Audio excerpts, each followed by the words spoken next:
Hello, it is Scott Newcomb with Systems Are Sexy podcast. Today I'm joined by Jocelyn Voss. She is with Final Offer. It's a platform that's changing how real estate gets done by bringing transparency and speed to the offer process. Jocelyn has been at the forefront of helping agents and clients use technology to make buying and selling homes more efficient and more human. So we're going to dive in today to learn how Final Offer are evolving with new tools, where AI fits into the future of real estate, and how agents can adapt to stay ahead. So, Jocelyn, welcome. How are you? Thank you so much for having me. I'm very excited to be here. Good. Awesome. Well, let's talk a little bit about Final Offer, kind of give your elevator pitch on what you guys do and what problem you are solving.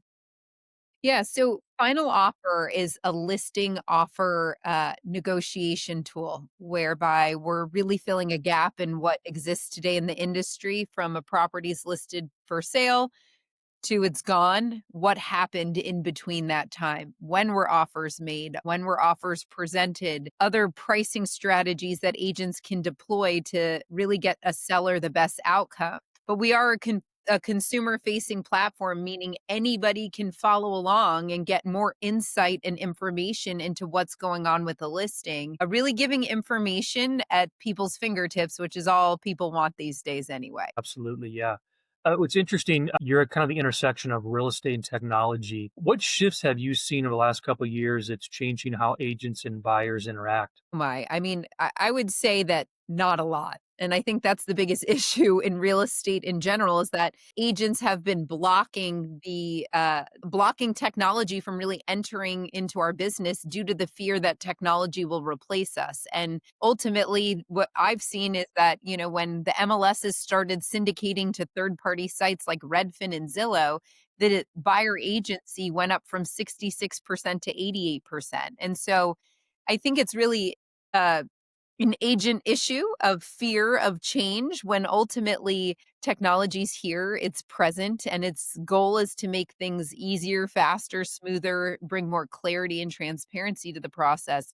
But we have not seen much technology really enter our industry at all, to be honest. Yeah, I feel like there's a lot of noise about around disruption in the real estate industry. What have consumers specifically said that they want to see maybe from technology that they don't have access to and what you guys are bringing to them? Yeah, I think it goes back to information at their fingertips. Like today, a seller has to be presented offers without final offer. With our product, a seller will get an offer at the same time as a real estate agent, and everybody following along now knows their offer was presented if they made one to the seller and what time, which does not exist today and is a huge question mark in the industry. And is there really another offer on the table? And so, that information is extremely important to clarity in the process because what happens is without knowing or agent strategy around this idea of we have another offer coming strong, well, what's that other offer for? Oh, we're not allowed to know. Or is there really another offer? Well, they said there was, right? We're bringing clarity to this opaque nature that exists around the offer negotiation piece that actually has really hurt the industry as a whole. And consumer awareness around not believing real estate agents that say there's really another offer on the table or whatever that may look like has really caused a vicious cycle that has hurt the industry as a whole. And so we're bringing this clarity around that piece, which the listing agent has control over how much transparency they want to disclose. But ultimately, just consumer facing offer management is so much more than what exists today to ensure consumers feel like they didn't miss out on an opportunity to buy a home because they got alerts when offers were made. They don't feel like they overpaid for a home. They don't feel like they missed an opportunity to get their dream home. And sellers feel like they didn't leave money on the table. And that clarity is more than what exists today. And that's what our product's bringing for the consumer, which ultimately benefits the agent so that they're not blamed for the consumer feeling those ways that due to the opaque nature of what exists today. That's interesting. So if I'm on Final Offer, and I'm making an offer on a house, I can see if somebody else made a similar offer. I actually know all that information because that obviously doesn't exist today. Well, it depends. So, in the most simplest way of using our system, just that the offer was presented with a date and time stamped and knowing that there really is another viable offer on the table is the simplest way of using our system. Listing agents very often deploy more transparency. We call it a transparency dial with different strategies, like a buy it now option put out there where the seller can state the price and terms if met. You click this button, it's yours right now. Or, the ability to expose all of the offers and start a timer so that people actually understand where they stand in comparison to the other offers. Because really that is actually generating the best outcome is using our seller's reserve tool in a bidding war where you price a property even below market value just a little bit, drive alerts out, let people see what they need to do in within a period of time, an offer window we call it, to continually make a better offer or walk away, having more of a choice of buying the biggest asset of your life or a choice to walk away and know why you lost and what you need to do on the next one. One of the goals of the podcast here is just to learn how businesses have scaled, and obviously scaling a tech platform in real estate isn't easy. What are some of the challenges you guys have encountered but overcome? Yeah, it's different than I always say, like, at a hospital, if they decide to have new technology to manage people's patients, right? That's just how it is.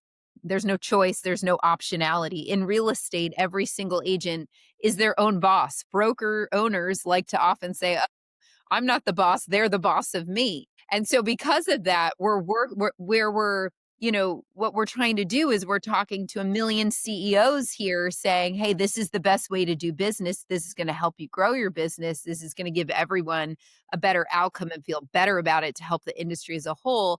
That's hard, right? And change of behavior is very hard as well. And so incorporating technology into how agents run a process that they've been doing the same way forever is difficult. Now, what we have seen where we really overcome that hurdle the best is we have a lot of stale listing strategies. Traditionally today, an agent just calls and price reduces until they're fired with no good news. And then the seller will go to the next agent. They'll do another price reduction with them, and that will move the property. So agents know that this is really all you can do when you have a cold listing. And with our product, there's 10 different proven strategies that agents are using because there's more options, even from a pricing perspective and from those alerts going out to create urgency and move cold listings. And so what we're seeing is that the overcoming of this change comes from a place of need where agents are afraid that they're going to lose the listing and all the money they invested into it and actually lose money if they lose that listing because we don't get paid unless it sells. They're more inclined to learn something new, adopt something new. I mean, we launched in Colorado last week and we had an agent take and implement our system, some of the strategies, and move two cold listings that were on the market for 90 days that she was worried were going to expire at the end of the year, and they're both under contract. And so people are seeing the value in, I need to do something different, or I'm going to lose this listing and all the money I invested into it. Are you encountering like what are the biggest friction points right now when you do talk to agents though? I think, the fear around technology in general. I mean, we do require a licensed agent on both sides of the transaction. I think it's just always a thing. I always tell agents before showing time, we used to call a 1-800 number to schedule showings. I used to sit on hold for 10 minutes. They'd be like, hi, Jocelyn, which seller should I call?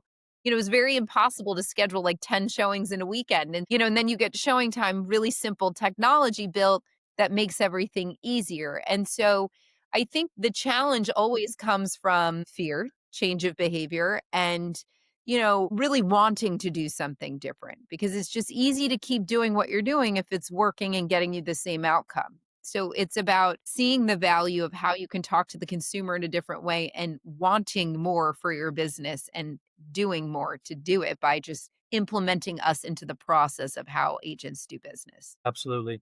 I speak to a lot of realtors and I feel like they've always had the thought of, hey, this is the way it's always been done. It's the human touch. And obviously it's evolving with technology. How do you guys balance innovation, tech innovation, but also the kind of human side of real estate to make sure you still keep those relationships a part of the business? Yeah, I think that's a great question. I mean, the great news is that we have a ton of agent users that are either investors or people like me who are constantly giving feedback of what we need. I mean, the product's been built around what do agents need to make their lives easier? How can we use the technology to do that? And really good agents, what they know is that they're being hired because they're experts. So much can go wrong in a deal.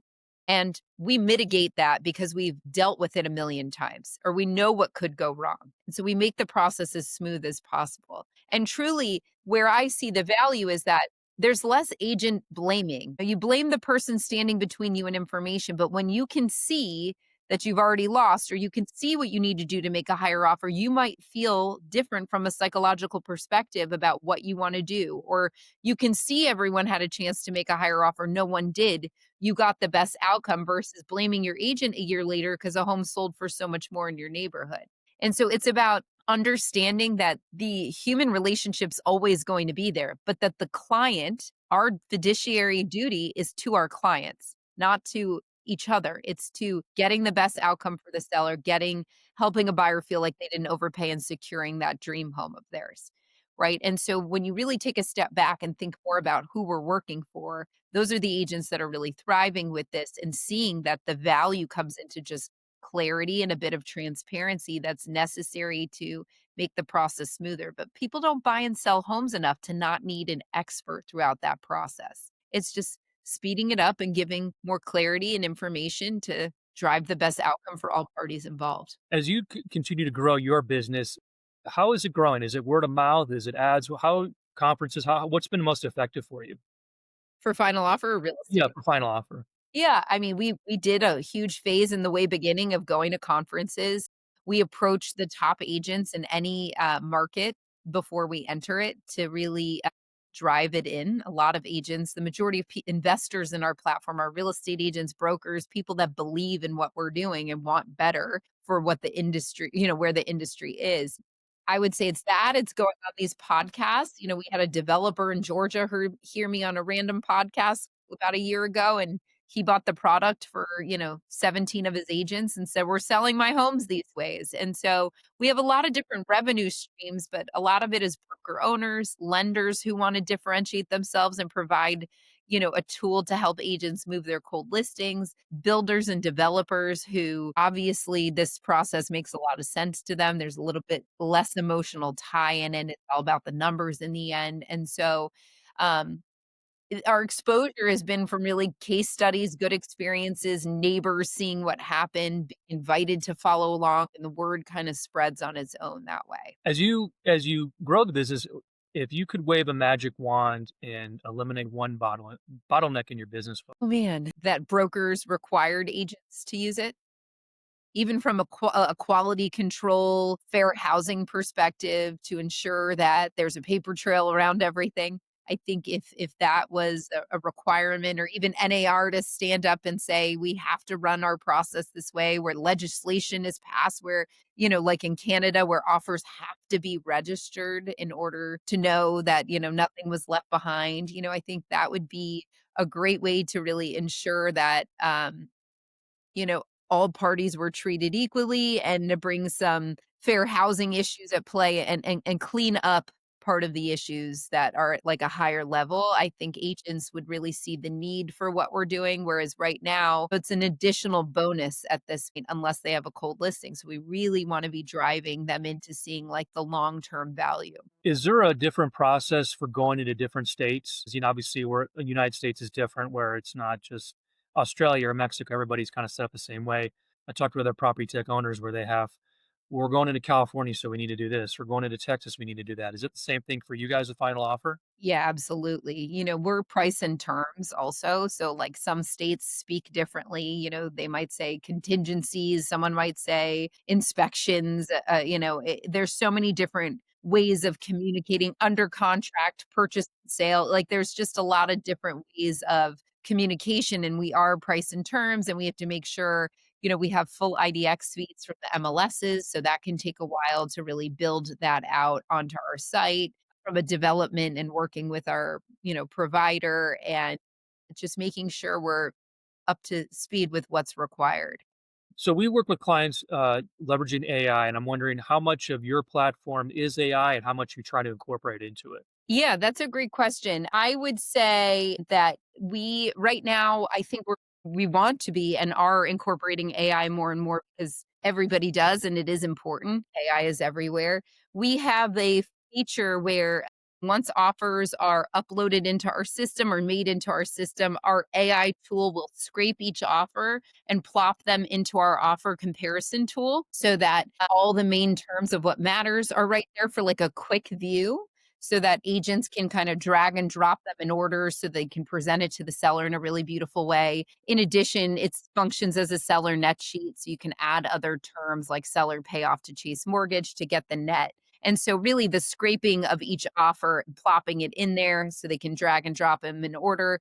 That's one of our main AI features that we have currently. I know we're looking into a lot more, like having the paperwork embedded so that AI can scrape everything and plop it over there. But we need to do more and we will be doing more for sure. Some people that I speak with worry that AI is going to replace agents.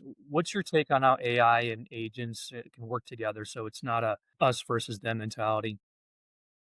I just think that, I think AI will get rid of some agents and probably a good chunk of them, but they should be removed from the industry at this point because the barrier to entry is just too low and it causes way too many issues. And so ultimately, sorry, my son just walked in. Pause.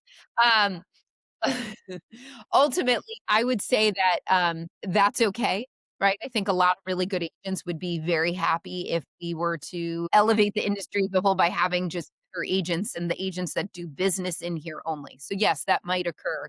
But in so many ways, when I say, like, people don't buy and sell homes enough to not need an expert to guide them through the process. It's very emotional. This is just even the offer negotiation piece. They're still showing all those homes, getting through inspections, following a contract closely, getting a home prepared for market, what needs to be done. All of that still requires a human. I mean, even using our system, when you negotiate, you just have more levers and tools and strategies to use at your discretion. It's not like AI could just be like, okay, you got an offer for this amount, you're going to counter at this amount, and this is what the result is. Like, there's an operator behind it that is strategic. And that's not what AI is, right? AI can pull things together to make things move faster, which is great. So you could go do more business, but you're always going to need someone to strategize and problem solve, which is the biggest part of what real estate really is. Yeah, that's very true. What yeah, as you take over and start a, tech company, what's the biggest growth lesson you've learned whilst helping to scale it? Why? Let's not forget, I was a real estate agent for 17 years. And so before Final Offer, when I heard about Final Offer, I'm like, of course, this is going to take off. It's going to be great. In like 1 month, it'll be, the way everyone does it. And that's just not the case. So that was a tough lesson for me to learn, to be honest with you. I think that we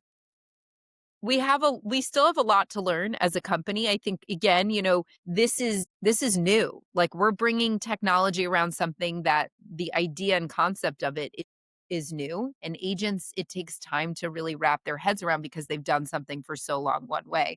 Whereas a consumer who hasn't done it many times is like, that makes a lot of sense.